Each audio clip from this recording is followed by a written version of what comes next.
दोस्तों नमस्कार। 4 PM network, 4 PM Gujarat, Dastak सब में आप सबका बहुत बहुत स्वागत है। मैं हूं आपका दोस्त मयूर जानी और जैसे कि अब आप जान रहे हैं कि मैं जो है श्रीनगर पहुंचा हुआ हूं, कश्मीर। उद्देश्य दो तीन हैं। एक तो राहुल गांधी साहब यहाँ पे पहुंच रहे हैं, उनकी यात्रा यहाँ समाप्त हो रही है, खत्म हो रही है, तो उसको भी देखना है कि क्या माहौल रहेगा। और उसके साथ साथ क्योंकि हम पिछले एक आध हफ्ते से कश्मीर को लेकर बातचीत कर रहे हैं, तो हमने सोचा कि जब यहाँ हम श्रीनगर आई हैं तो हम जो हैं कुछ ऐसे जो है लीडर्स है या ऐसे बड़े लोगों से जो एक इन्फ्लुएंस रखते हैं समाज और पॉलिटिक्स पर, उनसे भी बात करें और ये जानने की कोशिश करें कि क्या क्या मुद्दे हैं, किन चीजों को लेकर। क्योंकि हमने पिछले कुछ जो कार्यक्रम किए वहां पे, वहां उन कार्यक्रमों में एक चीज हमको समझ में आती है कि बार बार ये आता है कि भाई जब से 370 की धारा हटाई गई है तब से जो आवाम है कश्मीर की, वो ऐसे अपने आप को दबा हुआ महसूस करती है, या तो खुल के पॉलिटिकल ना मूवमेंट हो चुकी है, हो रही है, और ना ही लोग कंफर्टेबल फील कर रहे हैं। तो इस मुद्दे पर भी हमको बात करनी थी और इसी मुद्दे पर बात करने के लिए हमने जम्मू एंड कश्मीर के निवृत्त रिटायर्ड हाईकोर्ट के जज साहब हैं, जस्टिस हसनैन मसूदी साहब, हमने उनको आज आमंत्रित किया हुआ है। और उस साथ साथ में नेशनल कॉन्फ्रेंस से मेंबर ऑफ पार्लियामेंट भी हैं।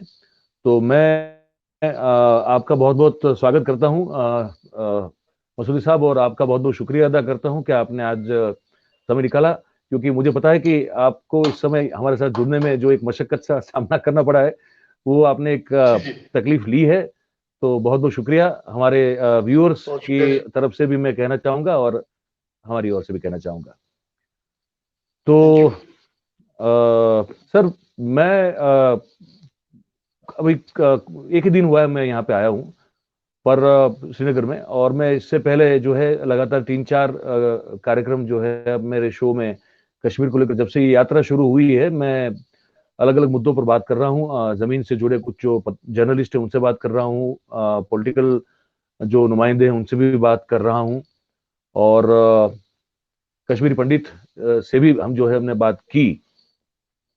सर, एक सुर जो है वो निकल के आ रहा है, वो ये है कि भारत जोड़ो यात्रा से हमको ये लग रहा है कि हम फिर से नेशनल पॉलिटिक्स के साथ शायद कनेक्ट कर रहे हैं। और एक हमको ये भी बताया गया कि भाई हमको लगता है कि कश्मीर में फिर से एक वतन परस्ती वाली जो एक भावना है, जो एक फीलिंग है, वो भी हम महसूस कर रहे हैं। अब सर, दूसरी ओर जो है ये है कि धारा 370 हटाने को लेकर, 35 से हटाने को लेकर, या तो इसको एबॉलिश करने को लेकर एक उसको चैलेंज किया गया है सुप्रीम कोर्ट में। और जहां तक मेरी जानकारी है, तो उनमें जो पार्टीज है उसमें से आप भी हैं, और आप रिटायर्ड जज, हाई कोर्ट जज रह चुके हैं, चीफ जस्टिस रह चुके हैं हाई कोर्ट के, जम्मू कश्मीर के। तो सर, ये जानना चाहेंगे कि क्या क्या इश्यूज हैं, क्या प्रॉब्लम्स हैं, या क्या आपको लगता है कि वो ठीक नहीं है कि धारा 370 और 35A को एबोलिश किया गया, वो क्यों ठीक नहीं लग रहा है, ये समझना चाहेंगे आपसे। देखिए, पहले हमें ये जानने की जरूरत है कि धारा 370 क्यों कॉन्स्टिट्यूशन में डाली गई थी, और ये डाली गई थी कॉन्स्टिट्यूशन ऑफ इंडिया में। हमारा जो मुल्क का जो कॉन्स्टिट्यूशन है उसमें इस धारा को जगह दी गई थी, और ये सर्वसम्मति से हुई थी। एक बात साफ होनी चाहिए कि जब ये धारा, जब इस पर बहस हुई अक्टूबर 1949 को, तो किसी ने भी इसके साथ ना इत्तेफाकी नहीं की, डिसएग्री नहीं किया।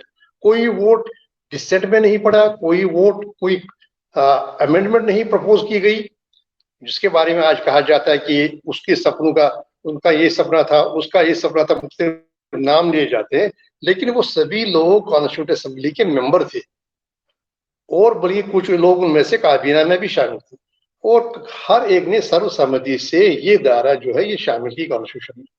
क्यों शामिल की, उसका अपना एक हिस्टोरिकल बैकग्राउंड है। ये कहा गया है कि जम्मू कश्मीर को अपना एक आईन बनाने का हक होगा। ये हमने नहीं कहा, ये कॉन्स्टिट्यूंट असेंबली ऑफ इंडिया ने कहा। और जब तक वो आईन अपना बनाए, और इस आईन में ये जो जो भी शर्त होंगे, जो फ्रेमवर्क होगा, उसमें वो तय होगा, वहां की कॉन्स्टिट्यूंट असेंबली बनेगी, वो तय करेगी, तब तक ये 370 जो है, ये 370 लागू होगा, जो रिलेशंस होंगी जम्मू कश्मीर स्टेट के बाकी मुल्क के साथ। और फिर इस कॉन्स्टिट्यूंट असेंबली का इख्तियार होगा वो 370 जारी रखे, इसको रखे आइन में, या इसकी मॉडिफिकेशन की सिफारिश करे, या इसको एनल करने की सिफारिश करे। तो जनाब ये इस खास, अगर आप चाहें तो हम उस हिस्टोरिकल बैकग्राउंड में भी जा सकते हैं ब्रीफली।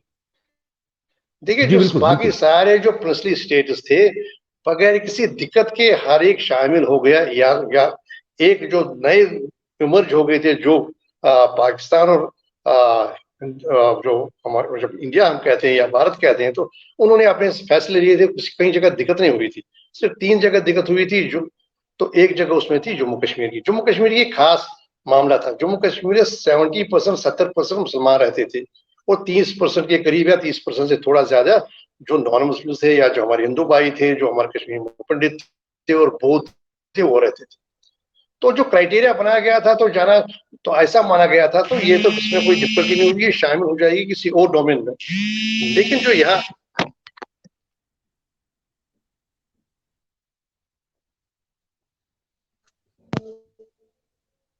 जी सर। वो अगर आप फ्लाइट मोड पे कर दें, मसूदी साहब, जिस फोन से आप बात जुड़े हुए हैं, तो उसको अगर आप फ्लाइट मोड पे कर देंगे, तो अगर घर में वाईफाई कनेक्शन से जोड़ देंगे, तो फिर ये प्रॉब्लम नहीं होगी। तो मैं अपनी टीम से गुजारिश करूंगा कि वो जरा देखते रहें कि जैसे वापस जुड़ते हैं तो उनसे बातचीत का सिलसिला जो है हम लोग जारी रखें, क्योंकि इनसे बात करके हम कुछ इस बात की तह तक जाना चाहते हैं कि दरअसल जो है ये जो हमारे कश्मीरी मुसलमान भाई हैं वो इतने क्यों नाराज हैं, इतने क्यों खफा है 370 के हटने के देखिए कारण। देखिए जी महाराजा जो यहाँ के वो उनके जो सब्जेक्ट्स थे, जो यहाँ के लोग थे, तो उनका आपने मैंने कहा कि इसका क्या यहाँ का तनासुब था, क्या प्रोपोर्शन था, किस मजहब से कितने लोग, और 3 रीजन्स थे। तो वो उनका ये प्रेफरेंस थी कि शायद ये जम्मू कश्मीर एक एक एक अलग मुल्क के तौर पर हो, और इसके दोनों मुल्कों के साथ अपने रिलेशन एक जैसे हो। लेकिन वो हो नहीं पाया, उसमें उसमें का भी एक खास पस मंजर है। आखिर में महाराजा ने ये फैसला किया, 15 अगस्त को नहीं हुआ। देखिए आमतौर पर जो सारी रियासतें थी 550 थी, 15 अगस्त 1947 से पहले ही शामिल हो गई जहां उनका शामिल होना था। लेकिन ये यहाँ का जो एक्सेशन थे ये पेंडिंग रहा, क्योंकि महाराजा को ही इख्तियार था एक्सेशन करने का, और उसमें कुछ उनको कुछ रिजर्वेशन थी। अब वो तारीखी पस मंजर आप छोड़ दीजिए, फिर उन्होंने फैसला किया कि मैं जी शामिल हो जाऊंगा, मैं एक्सेशन करूंगा, जो हमारा गवर्नमेंट ऑफ इंडिया है उसके साथ शामिल हो जाएंगे, तो उस मुल्क के साथ हम अपना रिश्ता जोड़ेंगे। उसी वक्त उन्होंने अपने एक्सेशन में ये शर्त लगाई कि नहीं, ये जो कुछ शर्तें लगाई उस पर ये एक्सेशन किया। अब उसके बाद महाराजा के बाद एक पॉपुलर गवर्नमेंट यहाँ पर बन गई, और फिर आपस में विचार विमर्श के बाद, सलाह मशवरे के बाद, सेंट्रल गवर्नमेंट के साथ, यहाँ की गवर्नमेंट के साथ, उन्होंने कहा कि जो हमारे यहाँ के मेंबर भेजे गए कॉन्स्टिट्यूंट असेंबली में, कॉन्स्टिट्यूंट असेंबली ने ही फैसला किया कि यहाँ की जो खास परिस्थिति है, खास हालात हैं, इनमें एक इंटरनल ऑटोनॉमी देनी चाहिए जम्मू कश्मीर। जम्मू कश्मीर को यह हक दिया जाना चाहिए कि वो अपना कॉन्स्टिट्यूशन बनाए, और वो कॉन्स्टिट्यूशन में फिर अपनी जो रिलेशंस हैं, सेंटर की क्या रिलेशंस, यूनियन की क्या रहेगी पावर्स, और यहाँ की क्या पावर्स रहेंगी, उनको आपस में उनका जो विभाजन, उनका जो तकसीम है वो हो, तो और डिफाइन हो कि किसको क्या इख्तियार होगा। तो 370 इसी इसी पस मंजर में आइन में डाला गया। इस पस मंजर के इसके 2 एस्पेक्ट्स थे। एक ये थे कुछ ऐसे जिन पर महाराजा ने एक्सेशन किया था, वो था डिफेंस, फॉरेन अफेयर्स, कम्युनिकेशन और करेंसी। इन 3 पर उन्होंने कहा था, इन 3 पर आपका इख्तियार होगा कानून बनाने का, इसके बगैर जो बाकी सब कुछ होगा ये मेरा हमारा कानून होगा, मतलब महाराजा का होगा, या यहाँ का जो जम्मू कश्मीर की जो हुकूमत होगी उसका होगा। तो महाराजा के बाद यहाँ पर हुकूमत एक बन गई, और जब ये 370 का गया, तो उसके बाद 1952 में एक और एग्रीमेंट किया गया। अब महाराजा के बजाय उनके जो बेटे थे, युवराज थे, वो थे, और यहाँ की गवर्नमेंट एक इलेक्टेड गवर्नमेंट थी। तो 300 तो फिर एक दिल्ली एग्रीमेंट हुआ 1952 का, 5 अगस्त 2000, 5 अगस्त 1951 को, 50। तो ये जिसमें ये कहा गया कि उसमें और कहा गया कि नहीं कुछ और। देखिए तब तक जब तक ये 1952 तक, 1952 में दिल्ली एग्रीमेंट हुआ, तब तक यहाँ के जो जम्मू कश्मीर के नागरिक थे ये सिटीजन नहीं थे, स्टेट सब्जेक्ट कहलाते थे, क्योंकि यहाँ तक स्टेट सब्जेक्ट लॉ ही था। फिर 1952 में एक और एग्रीमेंट हुआ गवर्नमेंट ऑफ इंडिया के और government of Jammu and Kashmir के। उसमें ये कहा गया नहीं जी यहाँ का जो आम यहाँ का स्टेट सब्जेक्ट है वो सिटीजन होगा, वो भी शहरी कहलाएगा और part 2 of the constitution apply होगा और भी बाकी चीज कही गई। ये कहा गया है कि जम्मू कश्मीर का अपना एक अलग एक परचम ये फ्लैग होगा और ये भी कहा गया है कि यहाँ पर एक कॉन्स्टिट्यूंट असेंबली होगी जो यहाँ का कॉन्स्टिट्यूशन बनाएगी। ये सारा सर्वसम्मति से हो गया, ये सारा एग्रीमेंट के साथ हो गया। अब हम 370 की बात करें। 370 में ये था कि किन विषयों पर, किन सब्जेक्ट्स पर पार्लियामेंट का इख्तियार होगा कानून बनाने का, वो कौन से सब्जेक्ट है जिनका जो सब्जेक्ट्स उसके बाहर होंगे। आम रियासतों में आप ये समझने की जरूरत है, जो दर्शक हमारे हैं, जो सुनने वाले हैं, आम जो रियासतें जो हुई थी, जिन्होंने यहाँ क्या उसके साथ एक्सीड किया था ऑफ इंडिया के साथ, डोमिनियन ऑफ इंडिया था, फिर 1950 के बाद रिपब्लिक ऑफ इंडिया बना। उन्होंने ये कहा था कि जो राज प्रमुख थे उन्होंने उसको एडॉप्ट किया था कॉन्स्टिट्यूशन ऑफ इंडिया। मैं सिवाय जम्मू कश्मीर की, यहाँ युवराज से डॉक्टर करण सिंह जो अभी मौजूद है, उन्होंने उसको एडॉप्ट नहीं किया, बल्कि उस हद तक हम करेंगे जिस हद तक ये अप्लाई होता है। अब इसके बाद जब 1952 का जब मैंने कहा दिल्ली एग्रीमेंट हुआ, फिर यहाँ पर एक कॉन्स्टिट्यूंट असेंबली हो गई। कॉन्स्टिट्यूंट असेंबली ने अपना एक आईन बनाया और जैसे कि एग्री किया गया था दिल्ली एग्रीमेंट में, यहाँ पर अपना एक फ्लैग था, अपना और भी बहुत सारे मामले थे जिनमें यहाँ को डिफरेंट था बाकी स्टेट्स के साथ। अब ये 370 जो बाद में जब अभी आप हम असली बात जो हमारा जो मुद्दा है जिस पर आप मुझसे बात करना चाहते हैं, वो 370 5 अगस्त 2019 को पार्लियामेंट ने, गवर्नमेंट ऑफ इंडिया ने कहा कि हम इसको समाप्त करेंगे। लेकिन अब हमारा क्या मामला है? और इसके अलावा 1952 में जब 1954 का कॉन्स्टिट्यूशनल ऑर्डर हुआ तो उस वक्त 35A इंट्रोड्यूस किया पार्लियामेंट में। जो मुल्क का आईन है, जो मुल्क का कॉन्स्टिट्यूशन है, उसमें 35A जो पार्लियामेंट ऑफ इंडिया है उसने 35A ऐड किया इनके सब जम्मू कश्मीर। ये जम्मू कश्मीर की कोई करने की बात नहीं थी। तो जनाब हमने कहा कि 370 के तहत क्या होता था कि कुछ हमारे जो हमारा जो डिफेंस है, हमारी फॉरेन अफेयर्स है, हमारा कम्युनिकेशन है, इन पर पार्लियामेंट को कानून बनाने के हक है, अधिकार है। जो बाकी सारे मामले उन पर जम्मू कश्मीर को। लेकिन पार्लियामेंट ऑफ इंडिया का बनाया हुआ कानून यानी सेंट्रल लॉ वो भी एक्सटेंड हो सकता है अगर यहाँ की गवर्नमेंट उसमें एग्री करे। तो क्या हुआ कि इन सारे 70 साल में कई एक कानून है, जैसे लेबर कोड है, कोई एक कानून है जो यहाँ पर अप्लाई किए गए यहाँ की गवर्नमेंट की कंसेंट के साथ, और कहीं पर हमने जो कानून बनाए वो तकरीबन रेप्लिका थे, उसकी मिरर कॉपी थी जो बाकी मुल्क में था। जैसे हमारे हम कहेंगे जूनियर जस्टिस एक्ट जैसे सारे मुल्क में था, सिर्फ इतना ही फर्क रहा कि यहाँ की लेजिस्लेचर ने खुद अपना ऐसा ही कि मिरर कॉपी उसकी ऐसा ही उसका कॉपी यहाँ बनाई। तो जनाब ये जो हमारे अधिकार थे। अब और दो चीजें हैं इंपॉर्टेंट इसके डायमेंशंस। एक ये था कि हमारी जमीन पर एब्सोल्यूट राइट था, क्योंकि यहाँ पर बनाया गया था, माना गया था नहीं यहाँ पर जमीन सिर्फ एक स्टेट सब्जेक्ट ले सकता है। और ये स्टेट सब्जेक्ट का लॉ किसने बनाया था? ये महाराजा ने 1927 में बनाया था, 1927 महाराजा हरी सिंह। और जनाब और नौकरियों पर एक्सक्लूसिव राइट होगा यहाँ के स्टेट सब्जेक्ट। उसका मतलब है जम्मू के जो हमारे नागरिक हैं, कश्मीर के हैं, लद्दाख के, सिर्फ यहाँ के जो नौकरियां होगी और जमीनें होगी, इन दो का प्रोटेक्शन। अब 370 जब 5 अगस्त 2019 की बात आ गई तो ये यहाँ 370 खत्म किया गया, कहा गया कि नहीं हम ये एब्रोगेट करते हैं।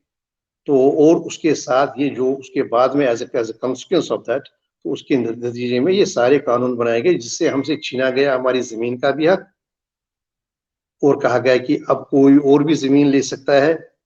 अब उसमें रखी गई एग्रीकल्चर की बात रखी गई, लेकिन उसमें एक छोटे से ऑफिसर को इजाजत दी गई कि वो एग्रीकल्चर लैंड को भी परमिट करे। और नौकरियों का हक, नौकरियों को कहा नहीं डोमिसाइल एक नया किया गया क्रिएट, कि नहीं जो 7 साल से यहाँ रहा है, यहाँ नौकरी की है या बाकी है, तो उसमें तो ओपन एंडेड है, उसमें तो तकरीबन सारा ही नोटलाइज हो जाता है। तो जनाब हमारी क्या आपत्ति है? हमने क्या किया? हमने खटखटाया आईन, हमने आईनी जो रूट है, जो कॉन्स्टिट्यूशनल रूट है वो लिया, और हमने सुप्रीम कोर्ट, एक टॉप कॉन्स्टिट्यूशनल कोर्ट है कंट्री की, हमने उसका दरवाजा खटखटाया। रिट पिटिशन हुई, मैं भी एक पिटिशनर हूँ, अब आपका सवाल था कि दरअसल कि आपको क्या रिजर्वेशन है, आपकी क्या ऑब्जेक्शन है, आपका आप क्यों जी सुप्रीम कोर्ट में गई और आपकी पिटीशन क्या है। देखिए, जो जी 370 जो बनाया गया था, जो पार्लियामेंट ने, कॉन्स्टिट्यूंट असेंबली ने बनाया, कॉन्स्टिट्यूंट असेंबली ऑफ इंडिया ने बनाया, किसी और ने नहीं बनाया, आईन में शामिल किया, उसको रखा गया था, उसको रखा ऐसा, वो उसका एक ऐसा प्रोविजन था जिसमें पार्लियामेंट के अमेंडिंग पावर से भी बाहर रखा गया था। पार्लियामेंट को कहा गया था कि आपका अमेंड करने का इख्तियार नहीं हो गई। 370 में मैं एक और बार दोहराऊं, इंडियन पार्लियामेंट को ये इख्तियार नहीं दिया गया था कि वो इसको अमेंड करे, बल्कि 370 में ही ओके एक मैकेनिज्म बनाया गया था। 370 में ही एक 370 क्लास 3 में एक मैकेनिज्म दिया गया था कि अगर कभी इसमें मॉडिफिकेशन करनी हो, चेंज करनी हो, तो वही जो 3 है, पार्ट 3 ऑफ 370, वही का उसका इस प्रयोग करके, उसका इस्तेमाल करके, उसी मैकेनिज्म को आप करके वो आप इसमें वो चेंज कर सकते हैं या मॉडिफिकेशन कर सकते हैं, एप्लीकेशन कर सकते हैं। पार्लियामेंट को इख्तियार नहीं था। और वो कहा गया था वो तब होगा जब यहाँ जम्मू कश्मीर में बनाई गई कॉन्स्टिट्यूंट असेंबली इसकी सिफारिश करे और फिर राष्ट्रपति जी उसकी सिफारिश पर ऐसा कुछ करे।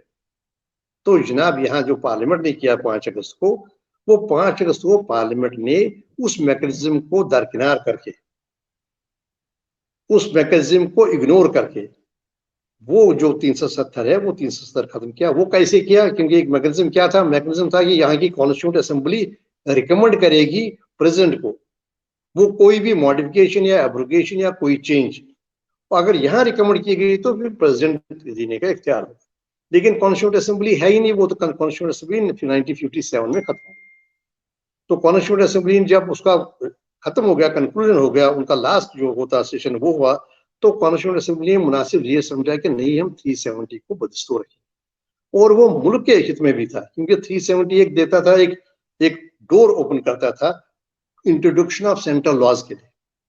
अगर 370 उस वक्त जाता तो फिर वो इंट्रोड्यूस नहीं होते, जो इतने सारे कानून यहाँ पर इंट्रोड्यूस किए गए। उसमें मैकेनिज्म एक था कि कैसे हम सेंट्रल लॉज को यहाँ अप्लाई कर सकते हैं।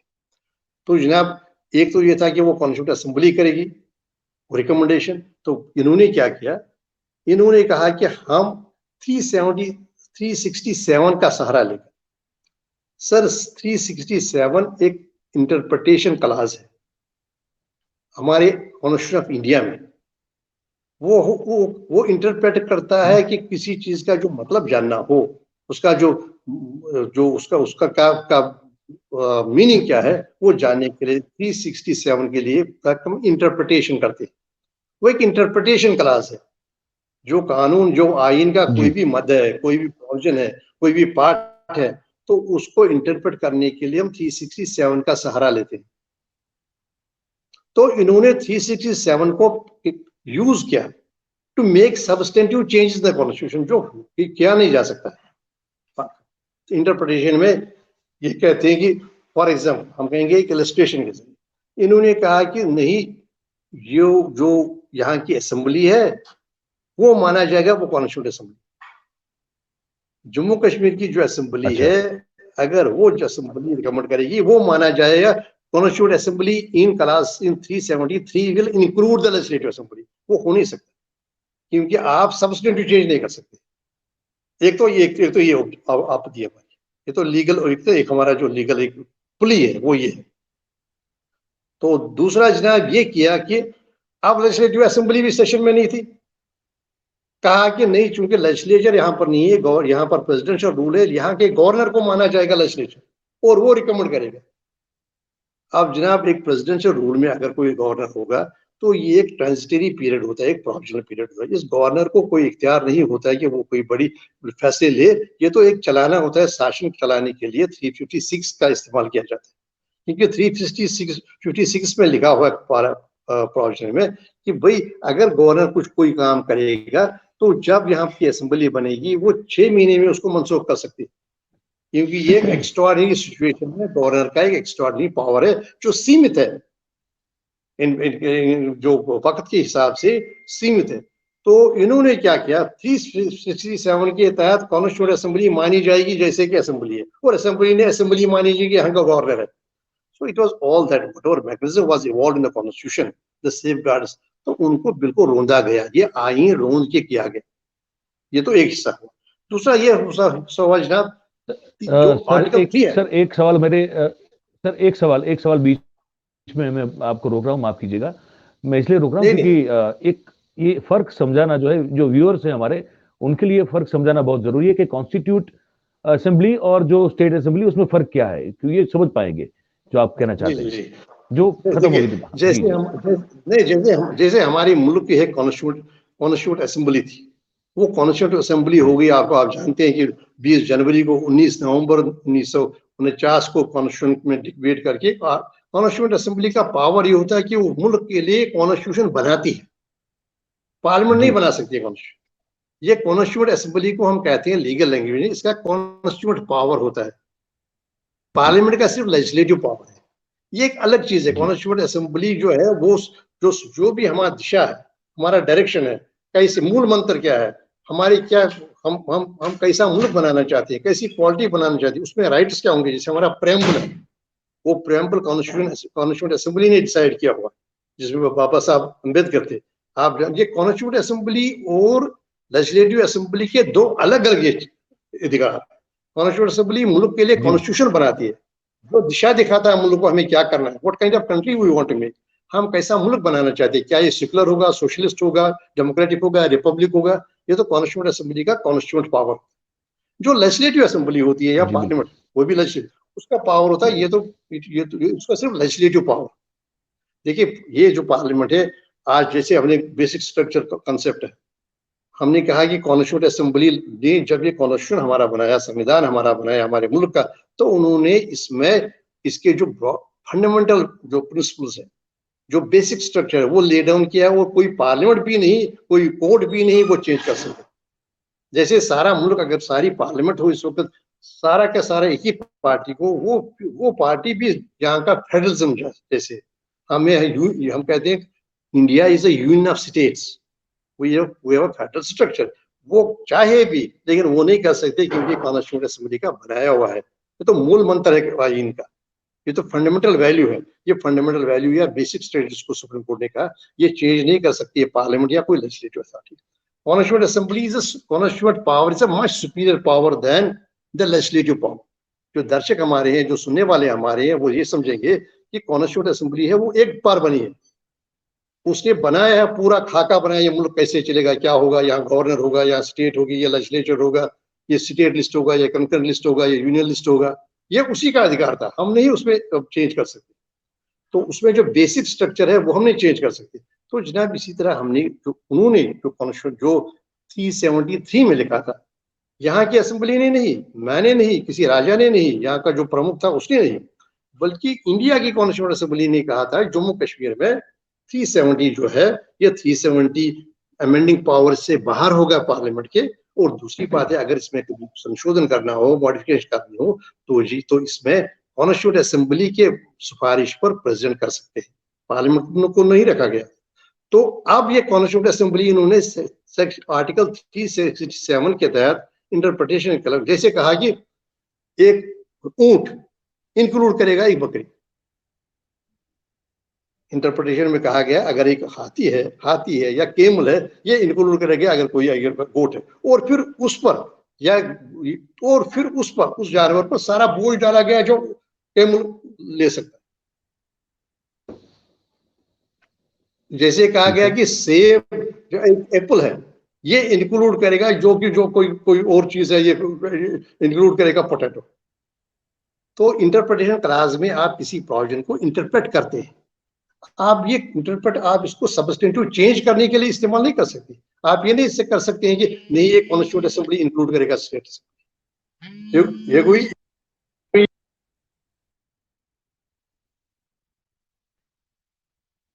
थोड़ा करेक्शन फिर से एक बार लूज हो गया है, लॉस्ट हो गया है ये जस्टिस मसूदी साहब का, लेकिन मुझे लगता है कि कुछ ही क्षणों में वो हमसे जुड़ जाएंगे। मुझे लगता है फिर से वो जुड़ रहे हैं हमारे साथ, तो वो जो कह रहे हैं वो समझने की कोशिश करते हैं कि अगर मसूदी साहब फिर से अगर जुड़ जाए तो जनाब पहली कोशिश बात करते हैं ये कि है वो कि जो कॉन्स्टिट्यूट असेंबली है, पहले जनाब हमें ये समझना चाहिए, दर्शकों को जो हमें देखने वाले हैं, आपके जो भी जुड़े हुए हैं, पहले ये समझना चाहिए कि 370 किसी ने नहीं डाला था कॉन्स्टिट्यूशन ऑफ इंडिया में, ये तो कॉन्स्टिट्यूंट असेंबली ने ही डाला था सर्वसम्मति से, बगैर किसी अमेंडमेंट के, बगैर किसी संशोधन के, बगैर किसी ऑब्जेक्शन के, बगैर किसी अपोजिट वोट के। ये नहीं कि हमारे पार्लियामेंट में उसको कई लोग मौजूद थे, उन्होंने 10 ने कहा कि हम इसके खिलाफ वोट देंगे या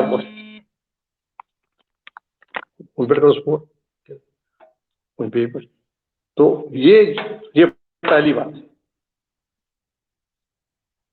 जी। तो जनाब, तो ये पहले समझने की बात है। और 370 को एक मैकेनिज्म दिया गया था, ये कैसे चेंज होगा अगर कभी भविष्य में, अगर आगे कभी इसमें कोई मॉडिफिकेशन करनी हो तो कौन करेगा, क्या इख्तियार होगा। वो 370 में ही एक मैकेनिज्म इवॉल्व किया गया था इन दियर विजडम कॉन्स्टिट्यूंट असेंबली, जो कॉन्स्टिट्यूंट असेंबली का इंडिया थी उसने किया था।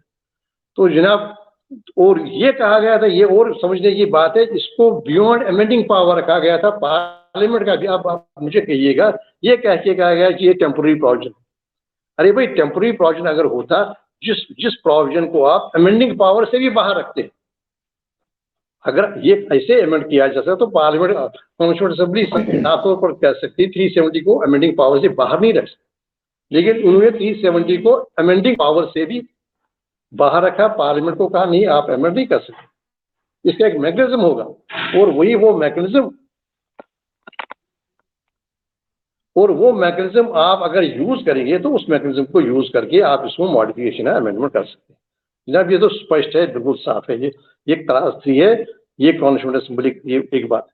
तो फिर आपने क्या किया, आपने इंटरप्रिटेशन, मैंने कहा था इंटरप्रिटेशन, मतलब कि सर, मतलब ये कि अगर इसको आप ये कहना चाहते हैं कि अगर ये धारा को अगर हटाना था तो जम्मू कश्मीर की चुनी हुई सरकार के द्वारा एक प्रस्ताव पारित होना चाहिए, या तो एक को जाना चाहिए to the president. Is it like that?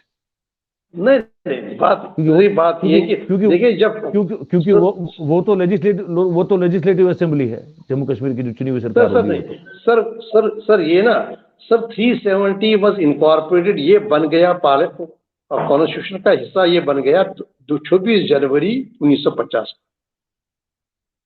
26 जनवरी जब हमारा कॉन्स्टिट्यूशन बन गया जनाब, तो पहले जब कॉन्स्टिट्यूशन कंप्लीट हो गया, जिसको हम कॉन्स्टिट्यूशन डे भी बनाते हैं उसका, तो उसके बाद ये अडॉप्ट हो गया। पहले अडॉप्ट के बाद में, और फिर आपको याद दिलाऊं, दर्शकों को याद दिलाऊंगी, तो हमारे यहाँ के जो प्रमुख थे उस वक्त, उसको युवराज कहते थे, डॉक्टर करण सिंह, उन्होंने अडॉप्ट नहीं किया। बाकी सारे मुल्क के जो थे उन्होंने अडॉप्ट किया। इन्होंने कहा नहीं, मैं अडॉप्ट नहीं करूँ, इसी हद तक करूँगा जिस हद तक एप्लीकेबल है। तो जनाब, आप जब आपने अडॉप्ट, तो जब आपने फिर कॉन्स्टिट्यूंट असेंबली यहाँ बनी 1951 में, उसने डिलिब्रेशंस की यहाँ की कॉन्स्टिट्यूशन पर, और उसने डिसाइड किया कि यहाँ का कॉन्स्टिट्यूशन क्या है, वो 1957 में अडॉप्ट हुआ। और कॉन्स्टिट्यूंट असेंबली ने ये फैसला लिया, नहीं 370 को हम इंटैक्ट रखेंगे कॉन्स्टिट्यूशन होने के बावजूद भी यहाँ का स्टेट कॉन्स्टिट्यूशन। तो फैसला हो चुका। अब जनाब, आप कहिए कि कैसे एक टेम्पोररी एक प्रोविजन जो है, जो आपके अमेंडिंग पावर, जैसे बार बार कहते हैं, अमेंडिंग पावर के बियॉन्ड है, जो ये भी नहीं समझा मुनासिब कॉन्स्टिट्यूंट असेंबली ऑफ इंडिया ने कि हम ये पार्लियामेंट को दे, संशोधन इसमें कर सकते हैं, अमेंडमेंट इसको कर सकते हैं, जब भी चाहे तब करें। वो कह सकते थे 3/4 मेजॉरिटी से अमेंडमेंट करिए, कुछ और लगा सकते, लेकिन उन्होंने कहा नहीं, not deciding anything in the constitution of India including 368, आप इसमें ये करेंगे, इसका ये मैकेनिज्म है, ये होगा। और उन्होंने 370 दरअसल एक विंडो है, 370 एक विंडो उन्होंने बनाया था कि इसमें यहाँ की सरकार की कंसेंट के साथ जब भी चाहे बाहर के कानून यहाँ लागू हो सकते हैं, और उसका पूरा इस्तेमाल किया गया। ये 70 साल सैकड़ों कानून, सेंट्रल लॉज जो 370 के बावजूद लगने नहीं चाहिए थे, लेकिन यहाँ की सरकार की कंसेंट से वो लगे। अब जनाब, पहले ये बात, अब तो आपकी यहाँ की असेंबली भी नहीं है, कॉन्स्टिट्यूंट असेंबली तो आप छोड़ दिए, यहाँ असेंबली भी इन प्लेस नहीं है। और असेंबली के बाद आप कहते हैं कि यहाँ के जो गवर्नर हैं, वो यहाँ के गवर्नर है, वो गवर्नर ने कंसेंट दी है, तो वो मानी जाएगी असेंबली की कंसेंट। आप वो मुझे कहिएगा, प्रेसिडेंशियल रूल में क्या है, गवर्नर ये कंसेंट दे सकता है कॉन्स्टिट्यूशन चेंज करने के लिए? उसका सीमित है, उसका लिमिटेड है। गवर्नर होता है ये शासन चलाने के लिए तब तक जब तक क्या डेमोक्रेटिक इलेक्टेड गवर्नमेंट ना हो। यहाँ पर असेंबली इन सेशन नहीं थी, असेंबली इन प्लेस नहीं थी, तो गवर्नर का ये कहीं भी अधिकार ही नहीं था, ये इख्तियार ही नहीं था, वो इस चीज की कंसर्न देते। He would act as a constitution as an assembly for a while, let us agree. एक लम्हा भर के लिए कि हम समझे कि नहीं जी ठीक है, असेंबली कर सकती है, कॉन्स्टिट्यूट असेंबली और ये असेंबली एक ही चीज है। लेकिन असेंबली पुलिस प्लेस में नहीं थी और गवर्नर से लिखा गया और कहा गया गवर्नर ही असेंबली है। तो जनाब ये जो है इसमें सीरियस चैलेंज जो है 370 को हटाने में, यह लीगल, ये प्योर कॉन्स्टिट्यूशन में हम बात करते हैं। लेकिन प्रैक्टिकली हम कहते हैं कि ये कॉन्स्टिट्यूशन एसेंशियली देता जमानत यहाँ पर जमीन के हकूक की। अपार्ट फ्रॉम ये सिर्फ एक इमोशनल इशू नहीं है, that may be a part of it, लेकिन ये यहाँ की जो जमीन है उस पर हकूक देता यहाँ के लोगों को। उनको स्टेट सब्जेक्ट हम कहते हैं under the law, not made by any government of post 47, बल्कि महाराजा के 1927 के बनाए गए और जिसकी रेगुलेशन यहाँ के स्टेट कॉन्स्टिट्यूशन में हुई। तो जनाब वो चले गए और यहाँ पर exclusive right to have employment वो चली गई। और ये सिर्फ कश्मीर के मुस्लिम के लिए नहीं चली गई या कश्मीर के वासी के लिए नहीं चली, जम्मू के लिए, कठुआ के लिए, सबके लिए। ये जनाब है एक, ये जो 370 का एक हिस्सा है। अब दूसरी एक बात की, आर्टिकल 3 कॉन्स्टिट्यूशन ऑफ इंडिया का वो इख्तियार देता है कि पार्लियामेंट को, कि पार्लियामेंट किसी यूटी को दर्जा बढ़ा के उसको स्टेट बनाए, या दो स्टेट्स के दो हिस्से करके एक और नया स्टेट बनाए, या एक स्टेट का विभाजन करके एक और स्टेट करे, जैसे हमें किया गया यूपी में से उत्तराखंड किया गया, जैसे हिमाचल प्रदेश को स्टेट बनाया गया, मध्य प्रदेश से छत्तीसगढ़ किया गया, बिहार से झारखंड किया गया, छत्तीसगढ़ किया गया जनाब, तेलंगाना किया गया, आंध्रा के दो हिस्से करके तेलंगाना एक स्टेट बनाया गया। लेकिन जो स्टेट ओरिजिनल थी उसको करेक्टर उसका ये नहीं चेंज किया गया status. Andhra Pradesh continues to be a state, तो जनाब छत्तीसगढ़ में जो Madhya Pradesh continues to be a state, उसका एक हिस्सा काट के उसको स्टेट बनाएगा। इसी तरह जनाब उत्तराखंड, यूपी तो स्टेट है, लेकिन यहाँ उन्होंने वो किया जो कॉन्स्टिट्यूशनली परमिसिबल नहीं है, एक स्टेट के दो हिस्से कर दिए और उनको यूटी बनाए। और स्टेट कहाँ गया? What about the state of Jammu Kashmir? जब हमने एक्सेशन किया था तो हमने कहा था Bharat, India that is Bharat is A union of states, ये स्टेट इसका इकट्ठे है, गठबंधन है। तो जनाब जो हमारी स्टेट थी वो डिसअपियर नहीं हो सकती, कॉन्स्टिट्यूशन वो परमिट नहीं करेगा ये स्टेट ही डिसअपियर हो जाए।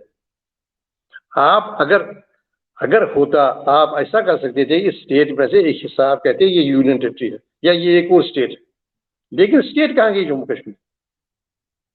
तो जनाब आप जो आर्टिकल 3 है उसके तहत आप किसी स्टेट को अलग अलग हिस्से करके विभाजन करके उसको यूनियन टेरिटरीज में कन्वर्ट नहीं कर सकते। अगर ऐसा होता तो आप तमिलनाडु में आप इस वक्त तमिलनाडु से कुछ नहीं, आप 2-3 हिस्से बनाएंगे, कोयम्बटूर बनाएंगे, दूसरा बनाएंगे, तीसरे यूनियन टेरिटरीज, वेस्ट बंगाल के 2 बनाएंगे, एक बनाए और दूसरा का सबका शासन आ जाएगा होम मिनिस्ट्री के पास। अगर आप चाहें तो आप सारे मुल्क के यूनियन टेरिटरीज को कन्वर्ट करके यूनियन टेरिटरीज बनाएंगे। अगर आप चाहें तो आप गुजरात को कहेंगे, आप कहेंगे सूरत एक स्टेट यूटी होगी, बाकी गुजरात एक यूटी होगी या 3 यूटीज होंगी। ये इख्तियार आपको आइन के तहत नहीं है जो आपने किया। मैं फिर एक बार आपको तवज्जो चाहूंगा कि आप एक यूटी को अपग्रेड कर सकते हैं, उसको स्टेट बना सकते हैं जी। जैसे आप एक स्टेट के 2 स्टेट बना सकते हैं, लेकिन आप एक स्टेट को डिसइंटीग्रेट करके उसको हिस्से नहीं कर सकते यूटीज में। What about the state? तो स्टेट तो रहेगी, क्योंकि हमने जो कहा था, जो केशवानंद भारती केस है उसमें सुप्रीम कोर्ट ने कहा, माने सुप्रीम कोर्ट ने कहा कि ये जो फेडरलिज्म है ये एक बेसिक स्ट्रक्चर है कॉन्स्टिट्यूशन।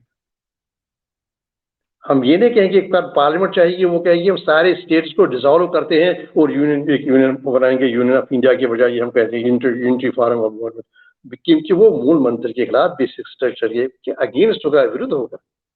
तो यहाँ जनाब जम्मू कश्मीर के 2 हिस्से किए गए, ये तो पार्लियामेंट इसे कॉन्फ्रेंस की इजाजत ही नहीं दे रहा। अब आप खुद देखिए, आपके जो दर्शक हैं वो सुनते होंगे, आप वो जैसे मैंने उदाहरण दे दिए, मिसालें दी, इलस्ट्रेशन दे दिए, तो आज आप नाराज हैं समझिए तमिलनाडु से, 2 हिस्से कर दीजिए, कल कानून लाइए, पार्लियामेंट आपकी मेजॉरिटी है, करिए, ये 2-3 यूनियन टेरिटरीज बनाती और तीनों का शासन आपके पास होगा, कंट्रोल होगा होम मिनिस्ट्री के पास। So this way you can have control over entire India, जो कि लेकिन जो हमारे फोर फादर्स थे, फ्रेमर्स ऑफ द कॉन्स्टिट्यूशन थे, वो उनकी मंशा नहीं थी। मैं पार्लियामेंट का मेंबर हूं, लेकिन मेरा उनका बड़ा रुतबा है जो कॉन्स्टिट्यूंट असेंबली के मेंबर थे, और उस कॉन्स्टिट्यूंट असेंबली का उन्होंने एक बार तय किया क्या होगा, बेसिक फंडामेंटल स्ट्रक्चर क्या होगा, कि हमारा एक सेक्युलर स्टेट होगा, हमारा ये होगा, हमारी कमिटमेंट होगी social justice, economic, social, cultural, social justice होगी हमारी, या पॉलिटिकल जस्टिस होगा, या क्या क्या होगा जो प्रेम्बल में डाला। और फिर हम चाहें तो पार्लियामेंट का फंडामेंटल राइट से खत्म कर सकते हैं। चैप्टर 3 कहेगी नहीं, हमें जरूरत ही नहीं। चैप्टर 4 कहेगी नहीं है, वो तो हो नहीं सकता है ना, क्योंकि हमारा ये जनाब बेसिक स्ट्रक्चर जो है, जो मैंने कहा आपका जो 5 अगस्त 2019 की, यहाँ पर क्यों आक्रोश है, क्यों यहाँ पर तलखी है? वो तलखी इसलिए है कि 5 अगस्त के जो फैसले हैं वो 5 अगस्त 2019 के फैसले, पहली बात है पोलिटिकली अनवॉइज है, अलग बात है कि पोलिटिकली अनवॉइज इसलिए है कि हम तो अब एक और में, अगर आप मुझे इजाजत देंगे मैं आपको एक और, अभी देखिए, अभी होम मिनिस्टर साहब ने दिसंबर में एक स्पीच दी मणिपुर में। पहले 11 दिसंबर को मणिपुर के जो चीफ मिनिस्टर उन्होंने एक पोर्टल का इनॉग्रेशन किया। वो पोर्टल था ILP, इनर लाइन परमिट। 2020 में अप्रैल में होम मिनिस्टर साहब वहां चले गए और उनको कहा मैंने उपहार लाया हूं प्रधानमंत्री की तरफ से आपके लिए, वो है इनर लाइन परमिट। वो इनर लाइन परमिट की बात जो है, जो 7 स्टेट्स को हमने ऑटोनॉमी दिए, वो 371 से 371F तक, तो वो तो कहीं ज्यादा है जो जम्मू कश्मीर को थी। और उन्होंने जो पोर्टल किया उसका मतलब ये है कि आप और मैं मणिपुर नहीं जा सकते हैं जब तक कि हम वहां से, हमें परमिट हो वहां आने का, इनर लाइन परमिट। और हम वहां रह नहीं सकते हैं उस पीरियड से अलावा, जिस पीरियड से ज्यादा हमें इजाजत दी गई। उसका मतलब तकरीबन समझिए तकरीबन वीजा का छोटा सा एक फॉर्म। और अगर आप मणिपुर को, अगर आप होगी ना, अगर आप इसको दे दें कि अब देखिए इनर लाइन परमिट तो यहाँ था भी नहीं, अगर आप वहां दे सकते हैं, अगर आप नागालैंड में दे सकते हैं, अरुणाचल प्रदेश कर सकते हैं, तो वहां रेस्पेक्ट कर सकते हैं, तो आप देखिए जम्मू कश्मीर में क्या परेशानी है। और एक बात भी देखिए, हमारे लॉ मिनिस्टर साहब थे, उन्होंने कहा, लॉ मिनिस्टर साहब ने कहा कि नहीं जी बहुत अच्छा हुआ। अब लॉ मिनिस्टर खुद आते हैं एक अरुणाचल प्रदेश से, उस स्टेट से आते हैं जिस स्टेट का इनर लाइन परमिट है, जिसकी इंटरनल ऑटोनॉमी है, जिसकी इतनी इंटरनल ऑटोनॉमी है कि अंदर भी वहां शहर का आदमी वहां जमीन नहीं खरीद सकता। अब देखिए बोडोलैंड में आसाम का चीफ मिनिस्टर भी नहीं खरीद सकता है जमीन जब तक वो बोडोलैंड का रहने वाला ना। तो अगर आप उन सब जगह पर आप कर सकते, देखिए हमारा यहाँ की तलखी क्या है, यहाँ का कि अगर आप वहां सब टॉलरेट करते हैं तो यहाँ की क्या बात है। यहाँ भी हम रहते हैं, हम बड़े प्रेम से मोहब्बत से मुल्क के साथ रहते हैं, मुल्क के साथ बिल्कुल जो दोष बदोष हैं। हमारे यहाँ के जो लीडर्स हैं वो रहे, इम्पोर्टेंट ओहदों पर रहे, मिनिस्टर्स रहे। तो ये जनाब ये इसमें ये जो है बैकग्राउंड, ये जो पहले जो कॉन्स्टिट्यूशनल जो हमारी रिजर्वेशन है वो ये है कि आपका पावर नहीं है, कॉन्स्टिट्यूशन को आपने ट्रैम्पल करके आपने ये किया। तो दूसरी बात है कि प्रैक्टिकल जो बातें, प्रैक्टिकल बातें, वो जमीन के राइट्स की बातें हैं, वो यहाँ की नौकरी की बातें हैं, तो नौकरियों की बातें ये आप देखिए, इसी वजह से आप देखेंगे जम्मू में भी तलखी है, कश्मीर में भी तलखी है, लद्दाख कुछ नहीं है। तो ये सारा आकर हमने हासिल क्या किया 5 अगस्त। ये तो एक छोटा सा एक फंडामेंटल एक सवाल। बस सर एक्चुअली मुझे और भी बहुत सारी बातें करनी थी, लेकिन समय जो है, टाइम थोड़ा हमारे पास अभी 1 मिनट का बचा है। तो मैं कुछ हो सकता है मैं कोशिश करूंगा एक बार फिर से आपसे जुड़ने की, क्योंकि मुझे कुछ 2-3 और पहलू हैं इसी धारा 370 और उसके साथ कश्मीर के जुड़े हुए जो सेंटिमेंट्स है उसको लेकर। पर मुझे लगता है आज एक पार्ट करते हैं, मैं कोशिश करूंगा कल फिर से आपसे जुड़ूं एक बार और इस बात को थोड़ा आगे बढ़ाएं। और आज जो है सर आपने, हाँ जी, क्योंकि समय अपने पास कम है, 40 मिनट हो रहे हैं। नहीं, मैं सिर्फ अपना शुक्रिया करना चाहता हूँ। जी, मैं फिर से जुड़ना चाहूंगा आपसे। जी बताइए सर। ठीक है, थैंक यू। जी। तो आप बहुत बहुत शुक्रिया सर, बहुत बहुत शुक्रिया, आपने अभी समय निकाला। ये जम्मू कश्मीर के रिटायर्ड चीफ जस्टिस साहब मसूदी साहब थे, और उन्होंने जो कहा वो आपने सुना होगा कि उनका ये कहना है कि ये फंडामेंटली जो है कॉन्स्टिट्यूशन पॉइंट ऑफ व्यू से जो है इसको, इनकी जो लड़ाई है वो इस चीज को लेकर है कि ये अधिकार है ही नहीं कि इसको इस धारा को हटाया जाए, और जिस तरह से हटाया गया है वो बिल्कुल असंवैधानिक है, और ये इसको माना नहीं जा सकता है। मुझे 2-3 और भी सवाल पूछने हैं, पर क्योंकि अब समय थोड़ा हमारे पास खत्म है तो अभी इसको खत्म करेंगे, लेकिन हम मिलते रहेंगे। सब गुजारिश है, लाइक करें, शेयर करें, सब्सक्राइब करें और कमेंट ज़रूर करें। और फिर श्रीनगर से हम जो है कुछ लोगों से भी बात करेंगे, जो 1-2 दिन तो ये यात्रा में जाएंगे, लेकिन फिर निकलेंगे बाहर तो आम लोगों से भी बात करेंगे, वो रिपोर्ट भी आप तक पहुंचाएंगे। तो आप सब जुड़े, आपका बहुत बहुत शुक्रिया, आपका बहुत बहुत धन्यवाद। Thank you very much. नमस्कार।